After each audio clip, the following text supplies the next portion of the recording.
चांदीवली विधानसभा में महाराष्ट्र नवनिर्माण सेना के महाराष्ट्र नवनिर्माण विद्यार्थी सेना के विधानसभा अध्यक्ष महादेव पवार और उनकी पूरी टीम कोरोना काल की इस महामारी में कोरोना योद्धा बन के लोगों की हर मुमकिन मदद करने के लिए काम करते आ रहे हैं। आपको बता दें कि पवार ने 5000 से भी ज्यादा भाप मशीन, सैनिटाइजर, मास्क चांदीवली में बांटे ताकि लोग उसकी सहायता से कोरोना महामारी से बच सके। वहीं फ्री में कोरोना लसीकरण की शुरुआत करवा के 45 साल के लोगों के लिए अकाउंट ओपन करने के साथ ही लसीकरण के लिए स्लॉट बुकिंग करके देने का काम भी करते आ रहे हैं, ताकि लोगों को यहाँ वहाँ भटकना ना पड़े और लोग इस महामारी से बच सकें। वहीं लोगों को जागरूक करने के साथ साथ घर घर जाकर राशन बांटने का काम भी महादेव पवार और उनकी पूरी टीम करती आ रही है, जो एक सराहनीय काम है और इस महामारी में लोगों को हिम्मत देने का काम भी करता है। दिन से देख रहे हैं कोरोना का भयानक संकट आ चुका है, अपने पूरे भारत पे, इंडिया पे, पूरे वर्ल्ड में छा रहा है। ज़्यादा नहीं, लेकिन हम अपने हिसाब से अपने राज ठाकरे साहब ने हमें जो वार्ड चुन के दिए हुए सब पदाधिकारियों को, वो उस वार्ड में हमसे जितना हो सके उतने हम लोगों की सेवा कर रहे हैं, क्योंकि हम अभी देख रहे हैं कि महाराष्ट्र गवर्नमेंट और यहाँ की मुंबई महानगर पालिका हर एरिया में पहुँच नहीं पाते। वहाँ पर हमारे राज साहब के जो महाराष्ट्र सैनिक है वो हर एक गली को जानते हैं, यहाँ के हर एक आजू बाजू को इस एरिया से वाकिफ है काफ़ी तरह। और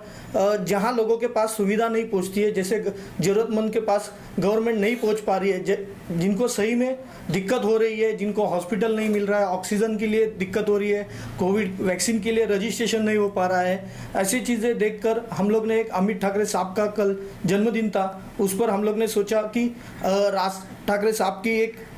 जो लोगों के तरफ जो पहुंचने का जरिया है वो इस मशीन के तरह हम राज साहब ठाकरे साहब की जो प्रेरणा है उन तक पहुँचाए और उनको जन्मदिन की शुभकामनाएं दे और एक छोटी सी भेंट दे, और आगे ऑक्सीजन की कमी ना हो, हॉस्पिटल के लिए मरीज के लिए ज़्यादा से ज़्यादा परेशान ना हो और कोई रोगों से पीड़ित कम आदमी हो, इसके लिए हमने ये सैनिटाइज़र जो स्टीमर है वाफ लेने के लिए वो मशीन हमने चांदोली विधानसभा के अंदर बांट रहे हैं। ऐसे एक छोटा सा हम लोग राज साहब के महाराष्ट्र सैनिक बन के हम यहाँ एक छोटा सा प्रयास कर रहे हैं जहाँ तक लोगों की उसकी मदद हो जावे। आपने हमेशा देखा होगा राज ठाकरे साहब ने कभी किसी भी चीज़ पर राजकारण नहीं किया मतों के लिए, उन्होंने पब्लिक की और महाराष्ट्र में रहे हुए जनते की सेवा करने की हमेशा कोशिश की है, और वही हमारे राज साहब की शिकवण है, वही हम लोगों तक पहुंचा रहे। हमारे जैसे सामाजिक कार्यकर्ता राज साहब के कोई राजनीति नहीं, सिर्फ इसमें एक सामान्य आदमी की मदद हो ऐसे ही कार्य करते हैं। ये राज साहब ठाकरे साहब की हमारी शिकवण है और हमें दी गई है, वही हम प्रयास कर रहे हैं उसी चीज़ में। सर, क्या क्या काम अब तक आप लोगों ने किया है और आगे किस तरीके से बढ़ता है, तो और किस तरीके का काम लोगों के लिए आप लोग ने सोच रखा है? पिछले 2 महीने से लॉकडाउन लगा हुआ है, लोग काफ़ी परेशान हैं। हम लोगों ने 1 महीना देखा, आज खुले 15 दिन के बाद खुलेगा, फिर वापस 15 दिन का वापस अल्टीमेट दिया।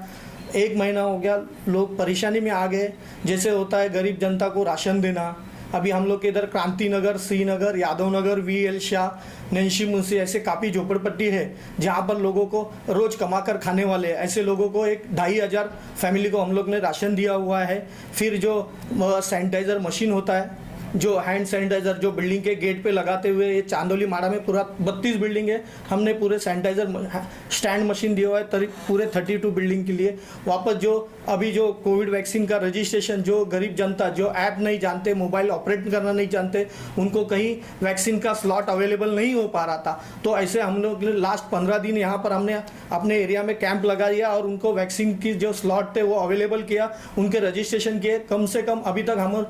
हमारे वार्ड क्रमांक 158 से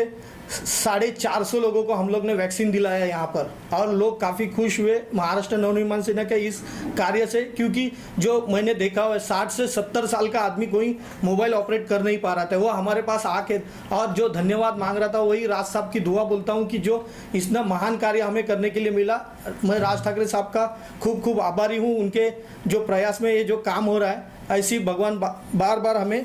लोगों की सेवा करने की मदद दे। लेकिन कोरोना ऐसे भयंकर रोगों से लोगों को मुक्त जल्द से जल्द कराए, यही मेरी शुभकामनाएं रहेंगी। अगर पवार जी को लोग आने वाले चुनाव में देखना चाहें, जिस सेवा करने का मौका मिलेगा तो ज़रूर करेंगे, लेकिन हमारे राज ठाकरे साहब जो बोलेंगे, जिसको चुनाव में टिकट देंगे, उनके जो जिसे बताएंगे वही हमारा उम्मीदवार होगा, हम उसी के साथ काम करेंगे। मैं महादेव पवार जी को 5 साल से जानता हूं, लेकिन पिछले 1 साल में जो हिसाब से उन्होंने काम किया है बहुत ही काबिल तारीफ़ है। पर्टिकुलरली उनका ऐसा कुछ एजेंडा नहीं होता है कि मुझे यही सिर्फ चीज़ें करनी है। जो आदमी आगे से जैसे इंक्वायरी लेके आता है, जो संकट में आता है, उससे वो प्रेरित होके सभी लोगों को क्या करना चाहिए और क्या करे वो लेके चलते हैं। जैसे कि उन्होंने बोला राशन कम है, लोगों को जॉब नहीं है, डेली वर्कर्स यहाँ पे बहुत सारे रहते हैं, सैनिटाइजेशन करना है बिल्डिंग्स में, ऐसी कोई चीज़ नहीं है जो उन्होंने टच नहीं की है। और ऐसे अभी के केस में जैसे आप देख रहे हो कि बहुत सारे लोग सैनिटाइजर्स छोड़िए स्टीमर्स वगैरह अफोर्ड नहीं कर पाते थे, तो उन्होंने एक ओकेजन लिया और वो ओकेजन को लेके उन्होंने बोले कि चलो हम लोग स्टीमर्स डिस्ट्रीब्यूट करना शुरू करेंगे। एट द सेम टाइम उन्होंने ये भी देखा कि बहुत सारे लोग स्मार्टफोन यूज़ नहीं कर रहे, they have the difficulties to register themselves with the CoWIN app और सो मच। तो उन्होंने बोला कि चलो हम लोग एक काम करेंगे कि एक सेंटर खोलेंगे जहाँ पे हम लोग 4-5 बंदे जो पढ़े लिखे हैं, वो हम लोग ये जो लोग स्मार्टफोन यूज़ नहीं कर पा रहे उन लोगों के लिए हम लोग यूज़ करेंगे। तो मैं ये बोलूँगा कि इन्होंने जहाँ जहाँ पे भी चीज़ें देखी है कि वहाँ पे दिक्कत आ रही है, वहाँ पे अपना काम करना चालू किया है। बहुत सारे लोग ऐसे हैं जो लोकल अथॉरिटीज़ में है वगैरह, वो सामने नहीं आ रहे थे, वो भी चीज़ इन्होंने देख ली और फिर वो हिसाब से अपने आप को वो इसमें झोंक दिया है। क्या कहना चाहेंगे जिस तरीके से अगर जागरूकता अगर लोगों में नहीं है, ऐसे भी कई सारे चीज़ें हो रही जिसकी वजह से डेथ संख्या जो है बढ़ती गई, तो आप लोगों ने अवेयरनेस का भी प्रोग्राम लोगों के बीच में किया है? बात सही है। इसमें पर्टिकुलरली क्या होता है कि बहुत सारे लोग कोविड नॉर्मल फीवर आता है तो समझते हैं कि ये कोविड नहीं है और ये सब चीज़ें होती है। बाद में जो सिम्टम्स आते हैं तो जो आदमी इनके पास आता है तो उनको पूरा प्रॉपर उसके बारे में एजुकेशन देना चालू किया है कि 2-3 दिन हो गए तो आपको टेस्ट करना ज़रूरी है। इन्होंने बहुत सारे इसमें खुद से भी कंट्रीब्यूट करके बोला है कि यहाँ पे ऐसे सेंटर्स है जहाँ पे आप टेस्ट करवा सकते हो, फ्री में करवा सकते हैं, कभी कभी पेड करवाने की ज़रूरत आई है तो वहाँ पे भी उन्होंने हेल्प की है। तो टेस्ट करवाना सबसे इम्पोर्टेंट था। जितना उन्होंने ये चीज़ जान ली थी कि जितना जल्दी कोविड डिटेक्ट हो उतना ट्रीटमेंट अच्छे से होगा और आदमी ज़्यादा हाई रिस्क में नहीं जाएगा। तो ये चीज़ उन्होंने लोगों तक पहुंचाने का काम बहुत ही अच्छी तरीके से किया है। हॉस्पिटल्स वगैरह की कुछ हेल्प, क्योंकि ऑक्सीजन लगातार लोगों में जो है कम पड़ रही थी, तो ऐसी सारी चीज़ें भी, कई सारी समस्या को लेकर आप लोगों ने कुछ मदद की हो? सही, ये भी बात सही है। हमारे पास हमारे दोस्त लोग अच्छे खासे हैं जो कि काफ़ी ऑनलाइन मार्केटिंग में भी देखते हैं, ऑनलाइन जो अपना बीएमसी के ऐप्स रहते हैं, हॉस्पिटल्स के बेड्स अवेलेबिलिटी कहाँ पे है, ऑक्सीजन बेड्स कहाँ पे अवेलेबल है, ये पूरा डेटा जानकारी हमारे टीम मेंबर्स रखते हैं। तो फिर पवार जी क्या करते हैं कि जो आदमी जो जहाँ पे भी ऐसे पूछता है कि हम लोगों को ये सर्विस चाहिए या फिर मतलब ऑक्सीजन कम है या फिर आईसीयू बेड चाहिए, वेंटिलेटर्स का वाला चाहिए, तो वो हिसाब से वो लोगों को अच्छे से गाइड करके वहाँ पे भेजते थे। उसके बाद हॉस्पिटल में एडमिट होने के लिए सबसे पहले 2-3 डॉक्यूमेंट्स होने ज़रूरी है, जैसे कि आधार कार्ड हो, आपका कोविड का पॉजिटिव का रिपोर्ट्स हो, अगर आपको ऑक्सीजन बेड चाहिए तो आपका SpO2 लेवल आपको कितना है वो देखना चाहिए, सिटी स्कोर अगर उन्होंने सिटी का रिपोर्ट किया है तो वो भी चाहिए। तो ये चीज़ें उन लोगों को अच्छी तरीके से प्रिपेयर करके वो हॉस्पिटल में भेजते थे ताकि उनका जो एडमिशन हो वो पूरी अच्छी तरीके से हो।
सब्सक्राइब करें आवाज़ नेशनल न्यूज़ और बेल आइकन दबाना बिल्कुल भी ना भूलिए ताकि हमारे अपडेट सबसे पहले आपको मिले।